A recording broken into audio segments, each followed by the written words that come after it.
दो पढ़े चेक करें। बिस्मिल्लाहिर्रहमानिर्रहीम, अस्सलाम वालेकुम स्टूडेंट्स, उम्मीद है कि आप सब हैरियत से होंगे। तो आज हम सी लैंग्वेज में चैप्टर नंबर 12 स्टार्ट करेंगे, जो कि लूप का है। बहुत ही इंपॉर्टेंट चैप्टर है। मैंने आपको जब चैप्टर नंबर 11 पढ़ाया था तो उसके स्टार्ट में ही बताया था कि सेकेंड ईयर की बुक में सी लैंग्वेज के टॉपिक में चैप्टर नंबर 11 और चैप्टर नंबर 12 ये दोनों मोस्ट इम्पोर्टेंट चैप्टर्स हैं सी लैंग्वेज के अंदर। इन्हीं में से प्रोग्राम्स भी आते थे बोर्ड के लेवल पे, आपके जो थ्योरेटिकल एग्ज़ाम्स थे उनके लेवल पे, और इसी में से आपके एमसीक्यूज़ भी ज़्यादा आते हैं। इसके अलावा जो एरर्स और आउटपुट फाइंड करने वाले प्रोग्राम्स होते हैं वो भी इन्हीं दो चैप्टर्स के अंदर से आते हैं। तो चैप्टर नंबर 11 हमने डिस्कस किया, उसके कुछ टेक्निकल एमसीक्यूज़ इन टेस्ट में भी हमने देखे। ठीक है, ये मार्कर चेंज करें। और आज जो है वो हम चैप्टर नंबर 12 में लूप कंस्ट्रक्ट्स देखेंगे कि लूप क्या होता है और उसके लिए हम कौन कौन सी स्टेटमेंट्स इस्तेमाल करते हैं, किस स्टेटमेंट का क्या सिंटैक्स है, ये आपने याद रखना है, ये एक मेन चीज़ है। ठीक है, तो सबसे पहले देखते हैं कि लूप है क्या, व्हाट इज़ लूप। याद रखिएगा, लूप को हम आइट्रेशन भी कहते हैं, आइट्रेशन या इसको हम रेपिटिशन भी कहते हैं, रेपिटिशन। ठीक है, लूप, आइट्रेशन या रेपिटिशन, ये एक ही कंट्रोल स्ट्रक्चर का नाम है। अब आपको पता है कि कंट्रोल स्ट्रक्चर की हमारे पास तीन टाइप्स हमने पढ़ी थी चैप्टर 11 के स्टार्ट में। एक हमने पढ़ा था सीक्वेंस स्ट्रक्चर, दूसरा हमने पढ़ा था सिलेक्शन स्ट्रक्चर, और तीसरा जो आज हम पढ़ रहे हैं वो है लूप स्ट्रक्चर। अच्छा, अब लूप स्ट्रक्चर एक ऐसा स्ट्रक्चर है जब हमें प्रोग्राम में ज़रूरत ऐसी पड़ती है कि हम एक स्टेटमेंट को नंबर ऑफ़ टाइम्स चलाना चाहें, यानी एक स्टेटमेंट है या एक से ज़्यादा स्टेटमेंट्स हो सकती हैं, उनको मैं बार बार रन करना चाहता हूँ, बार बार मैं एग्जीक्यूट करना चाहता हूँ या प्रोसेस करवाना चाहता हूँ, चलाना चाहता हूँ। तो बजाय इसके कि उस स्टेटमेंट को मैं बार बार लिखूँ, मैं एक दफ़ा ही उसको लिखूँगा और उसको उसके अंदर लूप स्ट्रक्चर लगा दूंगा। तो वो एक स्टेटमेंट बार बार एग्जीक्यूट होगी, जब तक मैं नहीं चाहता तब तक वो एग्जीक्यूट होती जाएगी। ठीक है, तब तक वो रुकेगी नहीं। इसकी मिसाल ऐसे है जैसे अगर मैंने स्क्रीन पे एक मैसेज प्रिंट करना है, हेलो, ठीक है, हेलो वर्ल्ड प्रिंट करना है, प्रिंट एफ स्टेटमेंट में यूज़ कर रहा हूँ, तो मैंने इसको 50 दफ़ा प्रिंट करना है। तो क्या मैं 50 दफ़ा 50 टाइम्स हेलो वर्ल्ड लिखूंगा प्रिंट एफ स्टेटमेंट में? नो, मैं क्या करूंगा, मैं लूप स्ट्रक्चर लगा दूंगा और उसको 50 टाइम्स चला दूंगा। तो एक स्टेटमेंट 50 दफ़ा चलेगी, बजाय इसके कि मैं उस स्टेटमेंट को 50 दफ़ा लिखूं, मैं उस स्टेटमेंट को एक दफ़ा लिखूंगा तो 50 दफ़ा चल जाएगी। ये लूप का फ़ायदा होता है। यानी वो सिचुएशंस जब हमें ज़रूरत पड़ती है एक स्टेटमेंट या कुछ स्टेटमेंट्स को बार बार चलाने की, तब हम इसको यूज़ करते हैं। जी मोहम्मद, वालेकुम सलाम, वालेकुम सलाम, वालेकुम सलाम, आप सबको वालेकुम सलाम। अच्छा जी, वो मैंने कमेंट्स अभी पढ़े। ठीक है, पहले वो ज़रा सिस्टम ऑपरेट कर रहे थे। अच्छा जी, तो अब लूप को बनाने के लिए, लूप को मतलब इस स्ट्रक्चर को बनाने के लिए हम इस्तेमाल करते हैं तीन स्टेटमेंट्स को। एक स्टेटमेंट है हमारे पास वाइल, दूसरी स्टेटमेंट है हमारे पास डू वाइल, और तीसरी स्टेटमेंट है हमारे पास फॉर। अच्छा, अब इसको आपने समझना है, इसके अंदर जो भी स्टेटमेंट्स हम पढ़ रहे हैं लूप के अंदर, लूप को बनाने के लिए, ये इंपॉर्टेंट भी हैं, और इन स्टेटमेंट्स के बाद हम नेस्टेड लूप भी पढ़ेंगे, फिर उसका कॉन्सेप्ट भी मैं आपको बताऊंगा। सबसे पहले पढ़ते हैं वाइल लूप।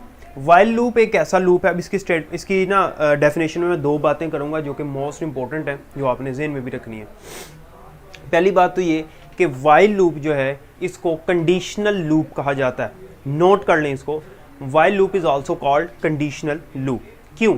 क्योंकि इसमें एक कंडीशन होती है और जब तक वो कंडीशन, हम एक कंडीशन लगा देते हैं, जैसे इफ़ के अंदर कंडीशन लगाते थे, आपको याद होगा, जब तक वो कंडीशन ट्रू रहती है तब तक लूप चलता जाता है, चलता जाता है, चलता रहता है। जैसे कंडीशन फॉल्स हो जाती है, लूप की एग्जीक्यूशन रुक जाती है। ठीक है, इसलिए इसको कंडीशनल लूप कहते हैं।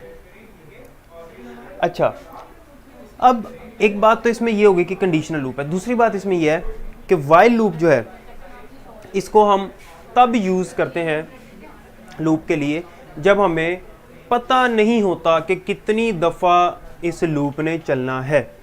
जब हमें एडवांस में नहीं पता कि लूप ने कितनी दफ़ा चलना है, तब हम इसको यूज़ करते हैं। हाँ, उन केसेस में जब हमें पता है तब भी यूज़ कर सकते हैं, लेकिन ये स्टेटमेंट बनाई ख़ास उस सिनेरियो के लिए है जिस सिनेरियो में हमें पता ना हो एडवांस में कि कितनी दफ़ा लूप ने चलना है। ये बातें जो बता रहा हूँ ये एमसीक्यू में आ सकती हैं और आती भी हैं, वो आपसे पूछ सकता है वो कौन सा लूप है जिसको हम तब यूज़ करते हैं जब हमें एडवांस में ना पता हो कि लूप ने कितनी दफ़ा चलना है, हमें उसकी आइट्रेशंस का ना पता हो, उसके साइकिल्स का ना पता हो, ठीक है, उसके रेपिटेशन का ना पता हो, तब हम यूज़ करते हैं वाइल लूप को। अब वाइल लूप का जो सिंटैक्स होता है वो ये होता है कि हम लिखते हैं वाइल, उसके आगे लगाते हैं कंडीशन और उसके बाद वाइल लूप की बॉडी बना देते हैं और इसके अंदर स्टेटमेंट या सेट ऑफ स्टेटमेंट्स लिख देते हैं, ठीक है। अच्छा सर सैटरडे को लेक्चर नहीं हुआ है। अच्छा सैटरडे को टाइम थोड़ा इन्होंने अचानक से चेंज किया था, तो मैसेज इन्होंने मुझे किया था, लेकिन मैंने वो पढ़ा नहीं मैसेज, तो मुझे यही लगा कि 2 बजे लेक्चर है जिस तरह रूटीन में चल रहा था, तो टाइम गुजर गया, तो मैंने कोई मैसेज 12 साढ़े 12 बजे पढ़ा था, तो इस वजह से ना टाइम चूँकि गुजर गया हुआ था लेक्चर का तो पता नहीं लगा, ठीक है। अच्छा वाइल के आगे कंडीशन लगाते हैं हम। देखें इसके आगे मैंने सेमीकोलन नहीं लगाया, कॉन्सेप्ट वही है, जिसकी नीचे बॉडी है उसके आगे सेमीकोलन नहीं आता, अब इसकी चूंकि बॉडी है इसलिए इसके आगे सेमीकोलन नहीं आया। तो वाइल का है कंडीशन और अंदर स्टेटमेंट या सेट ऑफ स्टेटमेंट जिसकी बॉडी बना देते हैं। अब ये क्या होगा, सबसे पहले हमारा कंपाइलर जो है हमारा कंट्रोल चेक करेगा कि भाई कंडीशन ट्रू है, अगर कंडीशन ट्रू है बॉडी में आ जाएगा, बॉडी में जितनी स्टेटमेंट्स लिखी या एक लिखी है जितनी भी है उनको एग्जीक्यूट करेगा और फिर वापस चला जाएगा।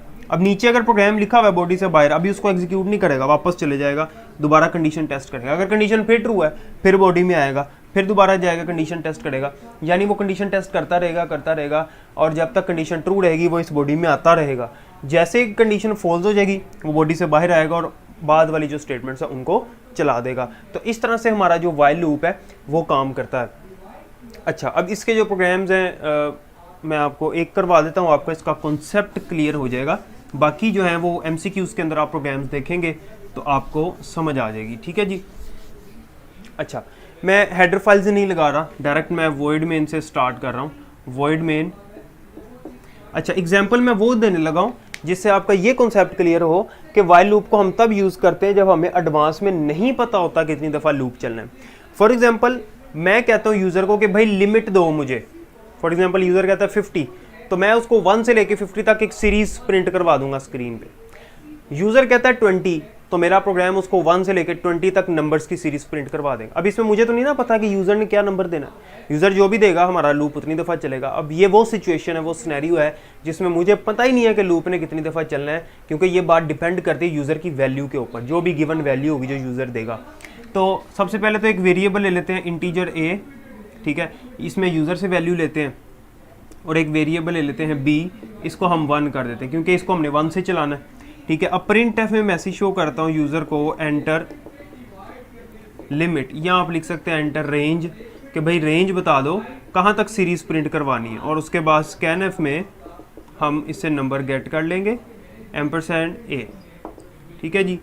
अच्छा अब यहाँ पे देखें मैं वाइल लूप लगाने लगा हूँ, अब मुझे नहीं पता कि लूप ने कितनी दफ़ा चलना है, जो यूज़र ने वैल्यू दी होगी लूप वहाँ तक चलेगा। तो मैं यहाँ लिख देता हूँ while b less than equals to a, while b less than equals to a, और वाइल लूप की बॉडी में प्रिंट कर देता हूँ b की वैल्यू printf %d b की वैल्यू मैं प्रिंट कर दूंगा, और फिर यहाँ पे b ++ कर दूंगा क्योंकि इंक्रीमेंट भी तो करना है ना b में, और उसके बाद लूप की बॉडी वॉइड मेन की बॉडी क्लोज, ये लूप की बॉडी चल रही है और ये जो है ये मेन का फंक्शन जो है ये क्लोज हो रहा है। अब इसको समझें ज़रा ध्यान से। सबसे पहले आउटपुट में यूज़र को मैसेज शो होगा एंटर लिमिट।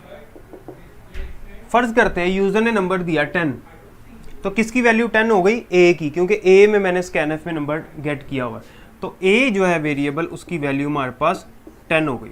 ओके बॉडी देखें वाइल के आगे जो लिखा हुआ है b less than equals to a, condition क्या है, कंडीशन ट्रू है, बिल्कुल ट्रू है क्योंकि 1 लेस है या इक्वल है a के, उसने ये पूछा हुआ है, तो इक्वल तो नहीं लेकिन लेस तो है क्योंकि b की वैल्यू 1 है, तो 1 लेस है 10 से, कंडीशन ट्रू हो गई, तो बॉडी में आया और प्रिंट की b की वैल्यू, यहाँ पे 1 उसने प्रिंट कर दिया। b++ b की वैल्यू क्या हो गई, 2 हो गई, b अब हमारे पास 2 हो गया। दोबारा कंडीशन टेस्ट करने के लिए मैंने आपको बताया था ये कंडीशन टेस्ट करता रहेगा जब तक फॉल्स नहीं होती, दोबारा कंडीशन टेस्ट करने गया, b की वैल्यू क्या है 2 अभी भी लेस है 10 से, फिर बॉडी में आया और 2 इसके आगे प्रिंट कर देगा इस तरह से, क्योंकि मैंने बैकस्लैश n तो नहीं ना लगाया हुआ, तो वो एक ही रो में प्रिंट करेगा, और बैकस्लैश n लगाया होता तो नीचे नीचे प्रिंट करता। अच्छा उसके बाद b++ b की वैल्यू 3 अभी भी लेस है 10 से, मतलब ये प्रिंट करता जाएगा 3 4 5 एंड सो ऑन 10 तक, क्योंकि 10 10 के इक्वल।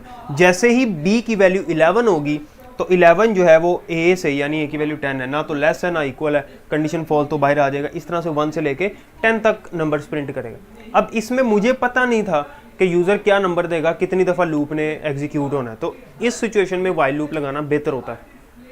अच्छा, तो वाइल लूप में अब मैंने लगा दी b less than equals to a। अब a क्या है, लिमिट है, जो भी उसने दी होगी लूप वहां तक चलेगा। अगर वो कहता 20 तो लूप ने 20 तक चलना था, अगर वो कहता 100 तो लूप ने 100 तक चलना था। ठीक है जी।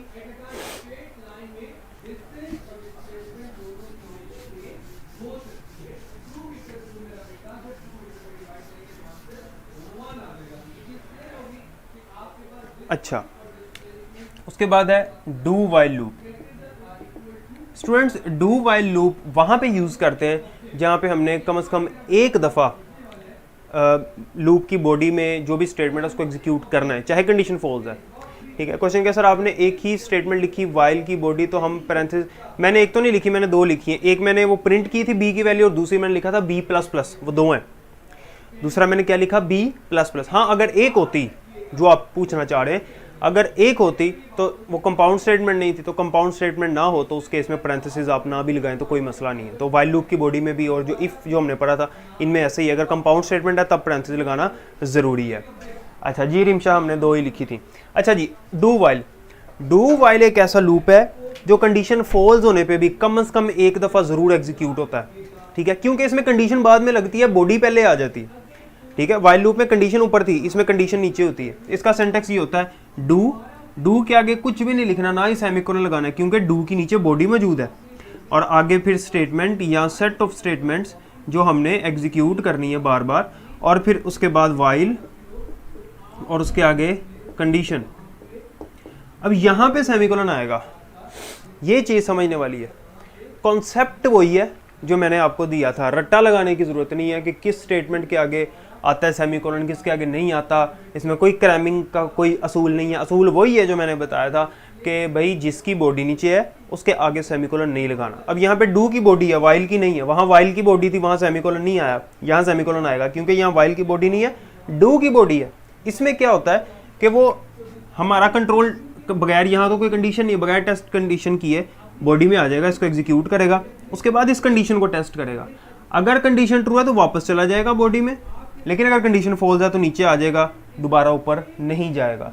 इसको हम तब यूज़ करते हैं जब हमने कम से कम एटलीस्ट वन टाइम लूप को ज़रूर चलाना हो, चाहे कंडीशन फॉल्स है। अब फ़र्ज़ कर लें कि कंडीशन फॉल्स है, फर्स्ट टाइम ही कंडीशन फॉल्स है, लेकिन कम से कम एक दफ़ा तो बॉडी में आएगा ना, एक दफ़ा तो कंडीशन चलेगी ना, स्टेटमेंट चलेगी ना जो यहाँ लिखी है। तो डू वाइल को हम वहाँ यूज़ करते हैं जहाँ हमने एटलीस्ट वन टाइम स्टेटमेंट को एग्जीक्यूट करना हो, चाहे कंडीशन ट्रू है या फॉल्स है। और दूसरी बात यह है कि डू वाइल के अंदर कंडीशन बाद में लगती है। तीसरी बात यह है कि डू वाइल में वाइल के आगे जो कंडीशन है उसके आगे सेमीकोलन हम ज़रूर लगाते हैं, जबकि वाइल लूप में ऐसा नहीं होता। अच्छा, तीसरे नंबर पे जो हमारे पास स्टेटमेंट है वो फॉर लूप है। For loop, for loop, for loop को ध्यान से समझना है। इसमें बहुत ज़्यादा अहम बातें हैं, बहुत सारे पॉइंट्स हैं जो कि मैं एंटी टेस्ट के हवाले से आपको बताऊंगा, जो इंटर लेवल पे आपने शायद ना पढ़े हो। फॉर भी एक कीवर्ड है, वाइल भी एक कीवर्ड है, डू भी एक कीवर्ड है। ठीक है, डू अलग कीवर्ड है, वाइल अलग कीवर्ड है। ठीक है, फॉर भी एक कीवर्ड है। इसका फॉर लूप ऐसा लूप होता है जिसे हम कहते हैं काउंटर लूप। ठीक है, ये ज़हन में रखनी बात, फॉर लूप को काउंटर लूप कहते हैं। काउंटर लूप ऐसा लूप जो काउंटेबल होता है। वाइल लूप में हमें पता नहीं था कितनी दफ़ा इटरेशन चलनी है, तो वो काउंटेबल एडवांस में नहीं होता। जब यूज़र वैल्यू देता है तब पता लगता है लूप ने कितनी दफ़ा चलना है। फॉर लूप में हमें पता होता है लूप ने कितनी दफ़ा चलना है। क्यों? क्योंकि इसमें इनिशियल वैल्यू भी हम बताते हैं कि इतनी वैल्यू से लूप को चलाना स्टार्ट करो, और फाइनल वैल्यू भी हम देते हैं कि यहाँ तक लूप ने चलना है। तो चूंकि हम बताते हैं तो इसलिए काउंटेबल होता है, यानी फॉर लूप चलना है, इसलिए इसको काउंटर लूप कहते हैं। ओके, अब इसका जो सिंटैक्स है, एक बात मेरे ज़हन में भी आई है स्वैपिंग की, ये मैं यहाँ लिख देता हूँ, मैं भूल ना जाऊँ, फिर ये आज के लेक्चर में बतानी है। ठीक है, अगर मैं भूल जाऊँ, वैसे मैं लिख दिया, अब मैं भूलूंगा नहीं।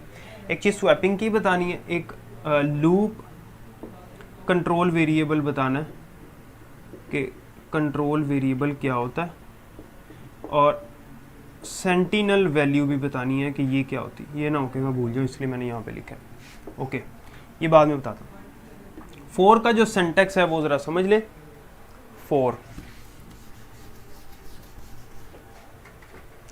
फोर लिखने के बाद हम यहाँ पे इनिशियलाइजेशन करते हैं, इनिशियलाइजेशन बना देनी है, और यहाँ पे स्टेटमेंट या सेट ऑफ स्टेटमेंट्स आपने लिख देनी है। अब ये समझे ज़रा, आप लोगों ने कहाँ तक सुना था भला? इनिशियलाइजेशन तक सुन लिया था आपने? कंडीशन, इंक्रीमेंट, डिक्रीमेंट, इसको मैंने बता दिया था कि हम 3 लाइनें इसी के अंदर फोर के हेडर में लिख देते हैं, ठीक है, और उसके बाद हम स्टेटमेंट्स लगा देते हैं। एक छोटी सी एग्जांपल मैं आपको करवाता हूँ, आपको फोर लूप जो है मज़ीद क्लियर हो जाएगा, और 2-4 पॉइंट्स मैंने इसमें डिस्कस करने हैं, तो वो भी साथ ही डिस्कस हो जाएंगे, ठीक है जी।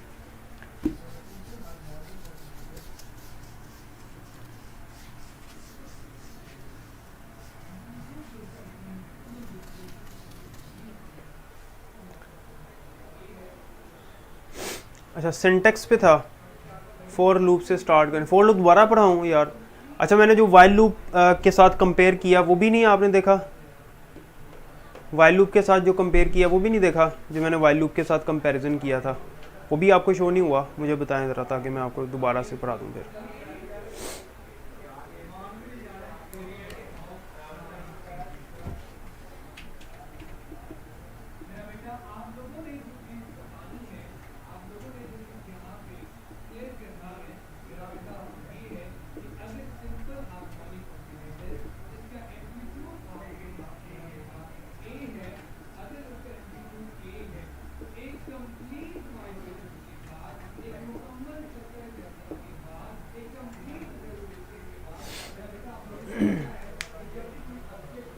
ठीक है, मैं करा देता हूँ।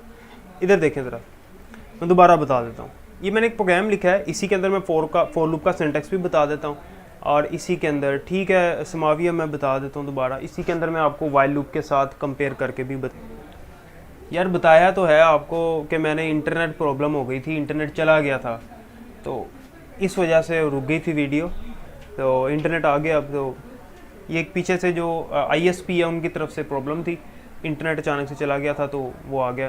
बहरहाल, अब यहाँ पे इनिशियलाइजेशन, उसके बाद कंडीशन, और फिर इंक्रीमेंट हमने एक ही लाइन के अंदर कर दिया। वाइल लूप में हमने क्या किया था, मैं कंपेयर करने लगा हूँ, देख लें। वाइल लूप में हमने क्या किया था, ऊपर डिक्लेयर किया था int b is equals to 1, और क्या लिखा था, b less than equals to a, और वाइल के अंदर हमने स्टेटमेंट लिखी थी जो भी, और b में प्लस प्लस हमने वाइल लूप की बॉडी के अंदर किया था।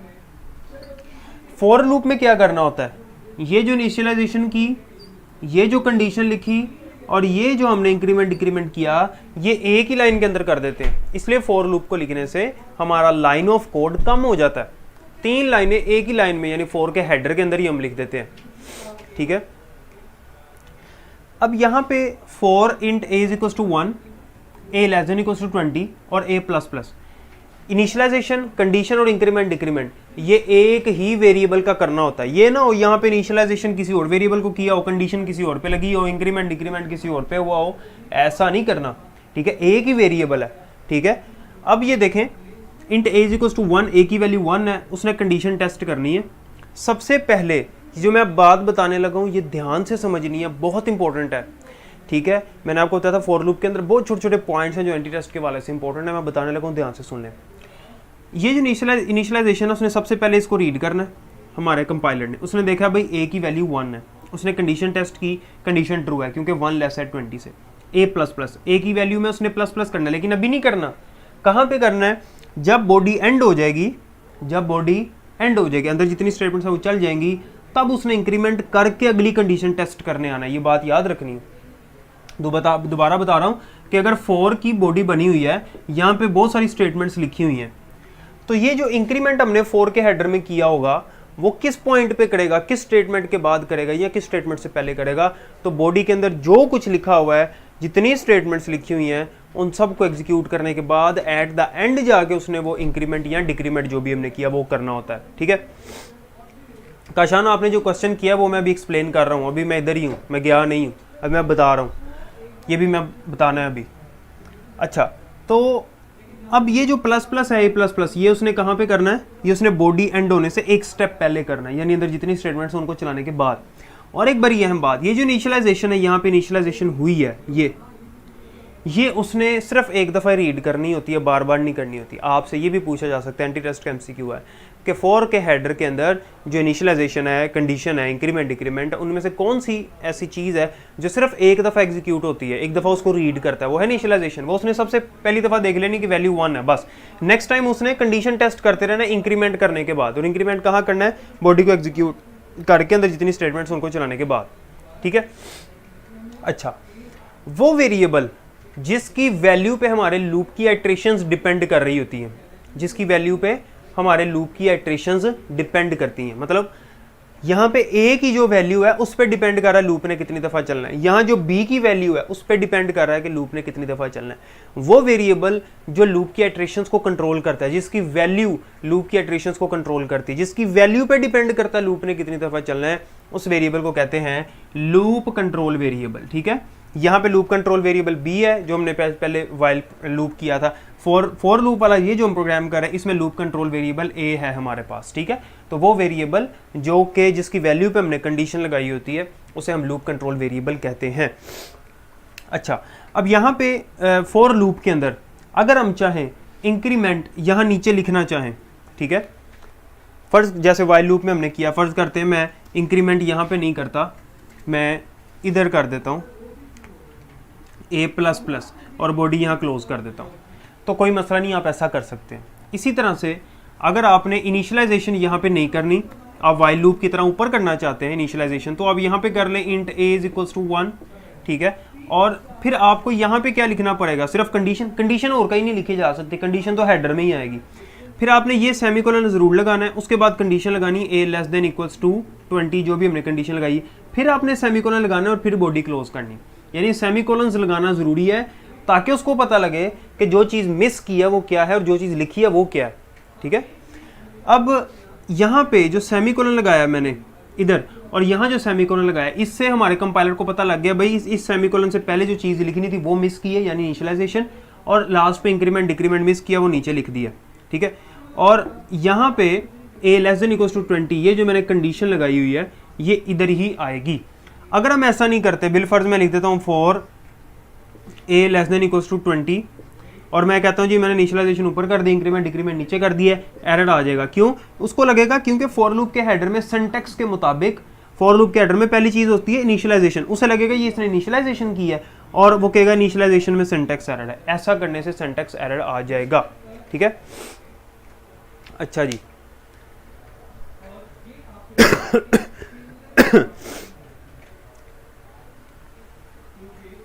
अच्छा, एक क्वेश्चन मैं आपसे करता हूं, उसका मुझे जवाब दें।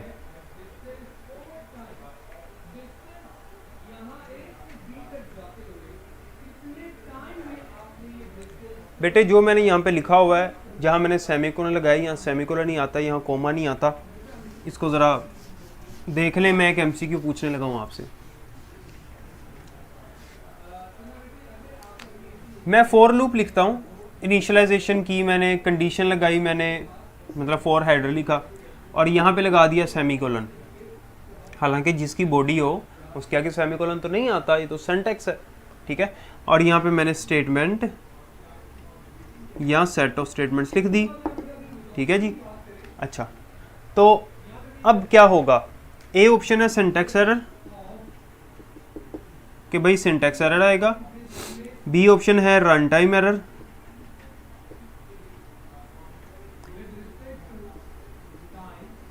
सी ऑप्शन है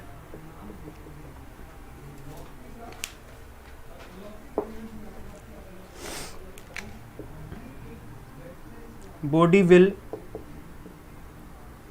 एग्जीक्यूट वन टाइम, और डी ऑप्शन है body will execute infinite time. इसका आंसर मुझे बताएं। यानी मैंने फॉर लूप एक लिखा है, यहाँ पे कोई भी कंडीशन हो सकती है, कोई भी इनिशियलाइजेशन वगैरह जो भी है। फर्ज कर लें कंडीशन ऐसी लगी है कि लूप ने 20 दफ़ा चलना था, ठीक है, ये समझ लें लूप की कंडीशन ऐसी लगी है कि 20 दफ़ा लूप ने चलना था। तो यहाँ सेमीकोलन लगाने से क्या होगा, सिंटैक्स एरर आएगा। मैं दोबारा बता रहा हूँ उष्णा, दोबारा बता रहा हूँ कि अगर मैंने फॉर लूप लिखा, उसके आगे मैंने एक इनिशियलाइजेशन कंडीशन और इंक्रीमेंट डिक्रीमेंट उस तरह से किया, इस तरह से किया कि फ़र्ज़ कर लें लूप ने 20 दफ़ा चलना है, ठीक है, यानी फ़र्ज़ कर लें ए की वैल्यू 1 है और लेस देन इक्वल टू 20 मैंने लिखा हुआ है। ए ऑप्शन में मैंने लिखा है सिंटैक्स एरर है, यहाँ सेमीकोलन मैंने लगा दिया बॉडी के एंड पे या हेडर के एंड पे, हालांकि इसकी बॉडी है नीचे। बी ऑप्शन है run time error. C option है कि ये बॉडी जो है एक दफ़ा एग्जीक्यूट होगी, और डी ऑप्शन है कि बॉडी इनफाइनाइट टाइम एग्जीक्यूट होगी। तो इसका क्या आंसर होगा ये मुझे बताएं।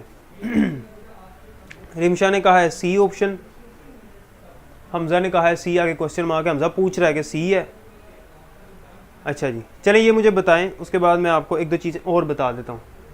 एक स्वैपिंग बताना है, सेंटिनल वैल्यू बतानी है, हाँ इनफाइनाइट लूप भी आपको बताना है कि इनफाइनाइट लूप क्या होता है। इनफाइनाइट लूप जी शायद सी, अच्छा बी रन टाइम एरर जी। और कोई बताए, एक और आंसर आता है तो फिर मैं आपको बता, सोच लें आप। अच्छा जी, ऐसा लूप जो कभी एंड ही नहीं होता उसे इनफाइनाइट लूप कहते हैं। ऐसा कब होता है वो मैं आपको बता देता हूँ। निम्रा ने कहा है जी सिंटैक्स एरर है। अच्छा इनफाइनाइट लूप में बताने लगा, जल्दी से देख लें उसके बाद फिर मैं बता दूँ। उष्णा शाह ने भी ये कहा है, मदीहा ने सी कहा है। अच्छा जी देखें, मैं यहाँ पे लिखता हूँ वाइल ए की वैल्यू है 1, while A less than equals to 20, और वाइल की बॉडी में मैंने लिखा print F percentage D A, यानी ए की वैल्यू प्रिंट कर रहा हूँ और ए में माइनस माइनस कर रहा हूँ। ये लूप कभी एंड नहीं होगा, इसे गौर से देखें, ये लूप कभी भी एंड नहीं होगा। क्यों नहीं एंड होगा? क्योंकि ए की वैल्यू 1 है और कंडीशन लगी है ए लेस देन इक्वल्स टू 20, और मैं क्या कर रहा हूँ, ए में इंक्रीमेंट नहीं कर रहा, डिक्रीमेंट कर रहा हूँ। तो ए की वैल्यू 1 है तो क्या हो जाएगी 0, 0 से -1, -1 से -2, -3, -4, -5, जो हमेशा 20 से लेस ही रहेगी क्योंकि डिक्रीमेंट हो रहा है। ऐसा लूप इनफाइनाइट लूप कहलाता है जो कभी एंड ही नहीं होता, जिसकी कोई लिमिट ही नहीं है। तो ये वाला लूप इनफाइनाइट है, ठीक है, ये कभी एंड ही नहीं होगा। इसकी ये जो कंडीशन है मीट ही नहीं करेगी, यहाँ तक 20 तक वैल्यू पहुंचनी नहीं है, हमेशा 20 से लेस ही रहनी है, कंडीशन हमेशा ट्रू ही रहनी है, ठीक है जी। अच्छा अहमद ने कहा है जी ए ऑप्शन है। अच्छा जी, इसका आंसर जिन जिन स्टूडेंट्स ने सी बताया है वो सही है। ऐसा करने से बॉडी एक दफ़ा एग्जीक्यूट होती है, हालांकि ये सिंटैक्स एरर बनता है क्योंकि जब भी किसी की बॉडी नीचे हो वहाँ पे हम सेमीकोलन नहीं लगाते, वरना वो सिंटैक्स एरर आता है। बाकी स्टेटमेंट्स में सिंटैक्स एरर ही आएगा। आप वाइल में लगा के देखें, डू में लगा के देखें, सिंटैक्स एरर आएगा। फॉर लूप के केस में अगर यहाँ हम लगाते हैं तो बॉडी एक दफ़ा चल के रुक जाती है, चाहे वो 50 दफ़ा चलनी हो, कंडीशन चाहे फिर भी ट्रू हो, एक दिन एक दफ़ा चलाएगा। ईशा सी ऑप्शन इसका सही है, ठीक है जी। उम्मीद है कि ये चीज़ समझ आ गई होगी आपको। और लूप कंट्रोल वेरिएबल मैंने बता दिया, इनफाइनाइट लूप मैंने आपको बता दिया, स्वैपिंग और सेंटिनल वैल्यू जो है वो रह गई है, ये भी मैंने आपको बता दिया है। सेंटिनल वैल्यू क्या होती है? वो वैल्यू जहाँ पे हमारा लूप आके रुक जाता है उसे हम सेंटिनल वैल्यू कहते हैं। फॉर एग्जाम्पल, मिसाल के तौर पे ये देखें, ये जो मैंने यहाँ पे लूप बनाया है लेस देन इक्वल टू 20, इसको मैं कर देता हूँ a++। अब ये लूप कितनी दफ़ा चलेगा? 20 दफ़ा चलेगा। a की वैल्यू पहले 1 होगी, 2 होगी, 3 एंड सो ऑन जाएगा 20 तक, और 20 पे जाके रुक जाएगा, ठीक है। अब यहाँ पे देखें, a की वैल्यू जब 20 पे जाएगी लूप चलेगा, ठीक है, लेकिन जैसे ही a की वैल्यू 21 होगी तो कंडीशन फॉल्स होगी। 21 वैल्यू होने पे लूप रुका है, तो सेंटिनल वैल्यू इस लूप में क्या है? 21 है, ठीक है। इस लूप में सेंटिनल वैल्यू क्या है? 21। और अगर मैं a++ नहीं करता, मैं करता हूं a+ इक्वल्स टू 2, ये मैंने पढ़ाया हुआ कंपाउंड असाइनमेंट स्टेटमेंट। इसमें अगर a की वैल्यू में 2 का इजाफा हो रहा है तो वैल्यू कहाँ जाके रुकेगी? 22 पे। a की वैल्यू जैसे ही 22 होगी तब लूप ने रुकना है, क्योंकि जब 20 तक पहुंचेगा तब तो कंडीशन ट्रू है, लेकिन जैसे ही a की वैल्यू 22 होगी, क्योंकि 2 का इंक्रीमेंट हो रहा है, तो इस लूप में सेंटिनल वैल्यू क्या है? 22, यानी एंड मार्क, हमारे लूप का एंड मार्क, वो वैल्यू जो आते ही लूप रुक जाए उसे हम सेंटिनल वैल्यू कहते हैं। तो इस केस में जहां मैंने +2 किया हुआ है, 22 सेंटिनल वैल्यू है, जबकि इससे पहले जब 1 किया था यानी A++ किया था तब 21 सेंटिनल वैल्यू थी। नहीं समझ आई तो फिर पूछ लें। अच्छा सी सही है, मैंने अभी टर्बो सी प्रोग्राम लिख कर देखा है, सिंटैक्स एरर ही आया है। अभी आपने क्या सी सही है, अभी आपने क्या सिंटैक्स एरर ही आया है। अच्छा जी, सेंटिनल वैल्यू भी बता दिया। स्वैपिंग किसे कहते हैं? स्वैपिंग कहते हैं कि दो वेरिएबल्स हैं, सुन लें ज़रा ध्यान से, दो वेरिएबल्स हैं, एक वेरिएबल ए है, एक वेरिएबल बी है। मैं चाहता हूँ ए की वैल्यू बी को मिल जाए, बी की वैल्यू ए को मिल जाए, ठीक है। तो वैल्यू एक्सचेंज करना इसे स्वैपिंग कहते हैं, ठीक है। ऐसे वैल्यू एक्सचेंज करना स्वैपिंग कहते हैं। अब ए की वैल्यू अगर मैं बी में रखवाऊंगा तो बी की वैल्यू तो ख़त्म हो जाएगी, वो फिर कैसे ए में दूंगा? फॉर एग्जाम्पल आप फ़र्ज़ कर लें दो आपके पास गिलास हैं और दोनों जो हैं वो फुल हैं पानी से, ठीक है। आप इस गिलास का पानी इस गिलास में और इस गिलास का पानी इस गिलास में डालना चाहते हैं, ये भी फुल है, ये भी फुल है, क्या करेंगे? एक तीसरा गिलास आपको चाहिए जो एम्प्टी हो, खाली हो, कि इसका पानी आप उसमें डालेंगे, बी वाला जो है गिलास वो फिर ए में, और फिर जो एक्स्ट्रा आपने लिया था वापस आप बी में डाल देंगे। इस तरह से मतलब तीसरे गिलास की हमें ज़रूरत पड़ेगी, ठीक है। इसी तरह से यहाँ पे है, फ़र्ज़ कर ले मैं लिखता हूँ int a = 1, b = 2 and c को मैंने कोई वैल्यू नहीं दी, ये मुझे चाहिए, मैं चाहता हूँ a को वैल्यू मिल जाए b की और b को वैल्यू मिल जाए a की। तो मैं क्या करूँगा, a की वैल्यू पहले रखवा दूंगा c के अंदर, ठीक है। c = a की वैल्यू c में चले गई, ठीक है। फिर a = b की वैल्यू a को मिल गई, और फिर b = c, और c की वैल्यू जो a की रखी हुई थी वो b को रखवा दी। इसे कहते हैं स्वैपिंग। यहाँ पे वैल्यू एक्सचेंज हुई है, इसको गौर से देखें, समझ आ जाएगी आपको, देखें इसको गौर से, समझ आ जाएगी कि ये मैंने क्या किया है यहाँ पे, ठीक है। स्वैपिंग भी मैंने बता दिया, सेंटिनल वैल्यू भी बता दी, सारी चीज़ें हो गई, ठीक है।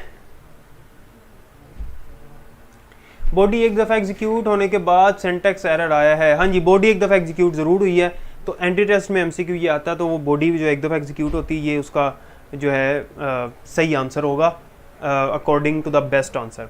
अच्छा, यहाँ पे देखें ये स्वैपिंग हो रही है, उम्मीद है कि इस चीज़ की समझ आ गई। अब अगर मैं वैल्यू प्रिंट करता हूँ b की तो 1 होगी, और a की करूँगा तो 2 होगी, वैल्यू स्वैप हो चुकी है। यहाँ पे तीसरा वेरिएबल जो c लिया है इसका सहारा लेना पड़ा मुझे, ठीक है जी।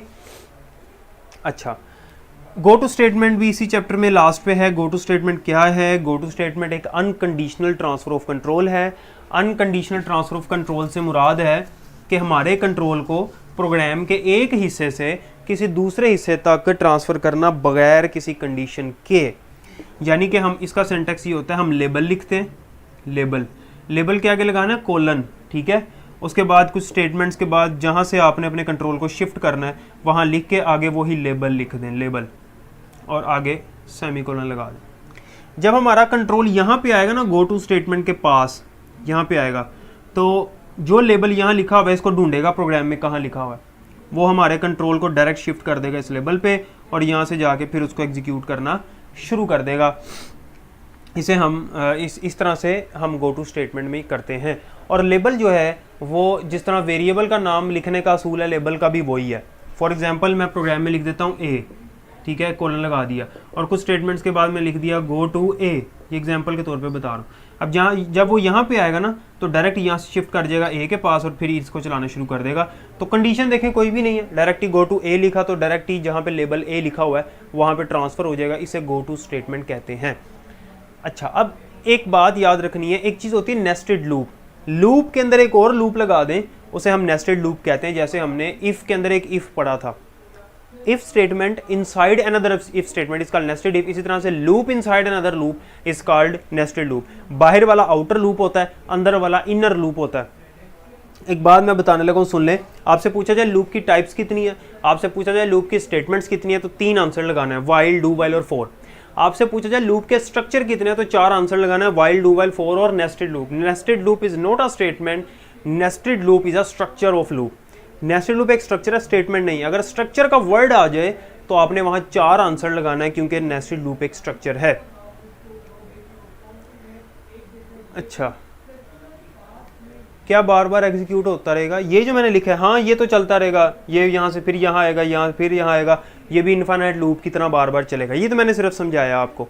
आप इसको किसी बॉडी में लिख दें, वो बुक में एक एग्जाम्पल है, आप उसको देख लें, समझ आ जाएगी। ये सिर्फ मैंने आपको समझाया, ठीक है जी। अच्छा जी, 3 क्या 3, ये 3 क्यों लिखा है आपने, क्या पूछ रही हो?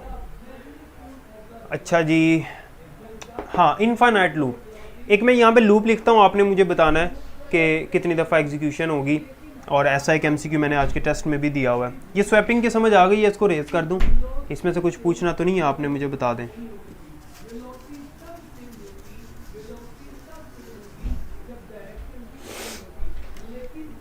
स्टूडेंट्स ये देखें ज़रा, मैं यहाँ पे लिख रहा हूँ for a is equals to 1,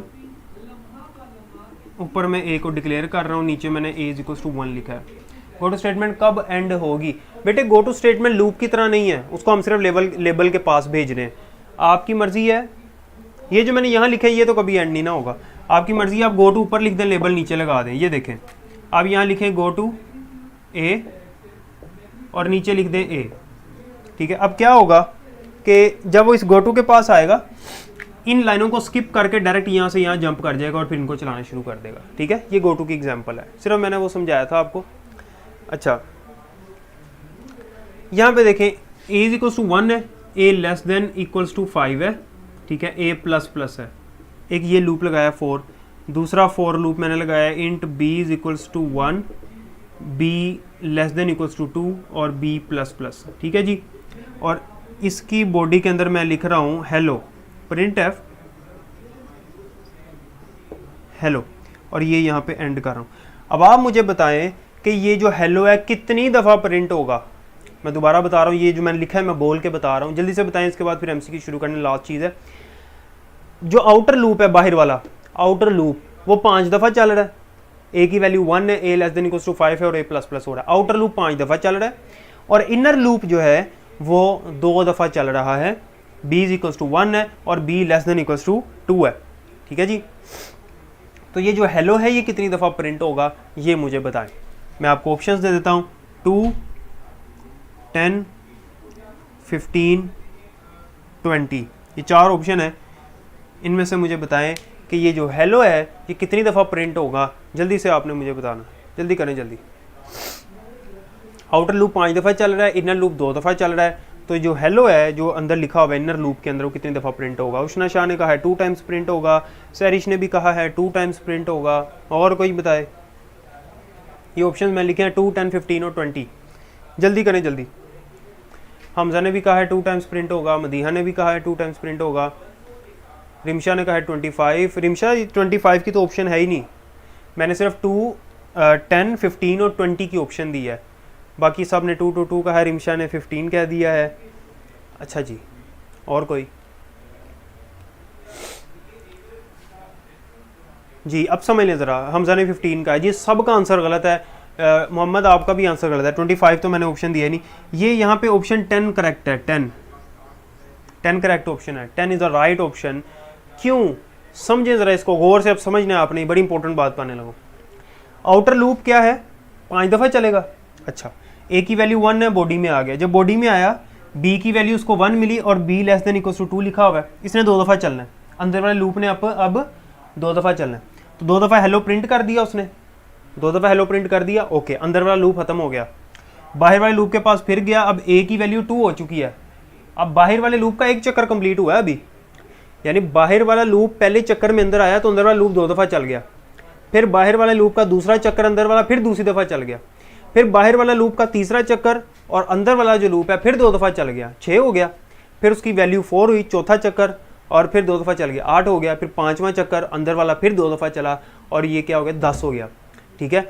इसका फॉर्मूला ये होता है, आसान समझने के लिए, क्योंकि एंटी टेस्ट में ट्रिक्स और टिप्स समझनी होती हैं, ये तो मैंने आपको समझाया ना, ऐसे समझने में काफ़ी टाइम लग सकता है, लेकिन वहाँ पे आपने क्या करना है, वहाँ अगर उसने यहाँ लिखा हो 25 और यहाँ लिखा हो 27, यानी इतनी दफ़ा फिर हम गिनेंगे कैसे। तो आसान फॉर्मूला ये होता है कि जितनी दफ़ा ये लूप चल रहा है और जितनी दफ़ा ये लूप चल रहा है, इन दोनों वैल्यूज़ को आपस में मल्टीप्लाई कर दें। ये लूप कितनी दफ़ा चल रहा है, 5 टाइम्स, ये कितनी दफ़ा चल रहा है, 2 टाइम्स, तो 5 को 2 से मल्टीप्लाई करें 10 आता है, तो 10 आंसर है। ये आसान अल्फाज में, वैसे आपको मैं दोबारा समझा रहा हूँ। देखिए, इसके 5 चक्कर कंप्लीट होने और इसके हर चक्कर में अंदर वाला लूप जो है वो 2 दफ़ा चलना ही चलना है। इसके पहले चक्कर में भी अंदर वाला लूप 2 दफ़ा चलेगा, 2 दफ़ा हेलो प्रिंट होगा। इसके दूसरे चक्कर में भी अंदर वाला लूप 2 दफ़ा चलेगा, तीसरे में भी 2 दफ़ा चलेगा, ठीक है। तो आसान जो है एंटी टेस्ट के लिए उसके लिए आप क्या करें, क्योंकि एंटीरियर्स में टाइम कम होता है, उसका फॉर्मूला ये है, आउटर लूप की जितनी आइट्रेशंस हैं वो और इनर लूप की जितनी आइट्रेशंस हैं वो, उनको आपस में मल्टीप्लाई करें तो total number of total number of times ये प्रिंट कितनी दफ़ा, हेलो कितनी दफ़ा प्रिंट होगा आपको मिल जाएगा। एक बात आपने याद रखनी है, अगर मैं यहाँ पे लेस देन 5 लिख दूँ, फिर अगर मैं यहाँ लेस देन 5 लिख दूँ, अब बताएं हेलो कितनी दफ़ा प्रिंट होगा, जल्दी से बताएं जल्दी। पहले लेस देन इक्वल टू 5 था, अब मैंने सिर्फ लेस देन 5 कर दिया। अब बताएं जी, कोई आंसर नहीं है, मैं बताता हूँ फिर। 8, हाँ जी, उशना शाह का सही आंसर है 8 टाइम्स। क्यों? अब आपने ये नहीं देखना कि यहाँ पे क्या वैल्यू लिखी है उसको मल्टीप्लाई करना है, आपने ये देखना लूप कितनी दफ़ा चल रहा है। अब ये चल रहा है 4 टाइम्स, लेस देन 5 है, 4 तक चल रहा है, तो 4 को आप 2 से मल्टीप्लाई करें तो 8 आ जाएगा। अब 8 आंसर ठीक है जी। हमजा, समाविया, ईशा, आप सबका आंसर करेक्ट है जी। MCQs अब सोल्व करें ज़रा। निमरा 10 नहीं है, 8 है। आपने इस वैल्यू को मल्टीप्लाई नहीं करना, आपने देखना है ये कितनी दफ़ा चल रहा है। 4 दफ़ा चल रहा है तो 4 को आप 2 से ज़रब दे दें तो 8 आंसर आ जाएगा। ठीक है जी।